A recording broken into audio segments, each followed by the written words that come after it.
Mugamba mutya abali ku channel yaffe eyitibwa Kyait YouTube channel yaffe, namwe abali ku TikTok mugende mu maaso n'ogyegattako.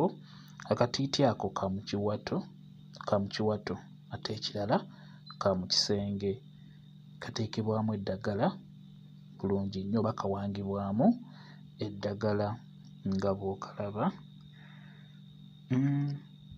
Naawe kennyini osobola okkafuna, mbeera nsobola okukakkolera ne kagendamu bulungi eddagala, naye kano kaba ka mu nnyumba, tekafuluma nnyumba kugenda bweru, katambuliramu mu kkubo nedda, kaba ka mu kisenge, kaba ka mu nnyumba, kaba kakuyamba mu nsonga ezo ez'omukwano n'omwami wo. Noolwekyo njagadde nkakulage nga bw'okalaba, kayitibwa akatiiti ako. Buno nno bw'era kala eno eyitibwa eya golodi, naddala ggwe omukyala bw'obeera ng'oli wa brown, kala eno ebeera ejja kukolera bulungi nnyo, obeera ojja kulabika bulungi ng'ogyambadde. Keeko njagadde nkakulage bwe katyo bwe kabeera kafaanagana. Bw'oba osazeewo okkakkolera kala yonna gy'oyagala, kye tukuteerako.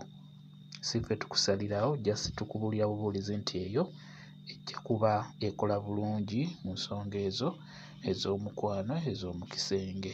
Keeko naawe osobola okkafuna bulungi nnyo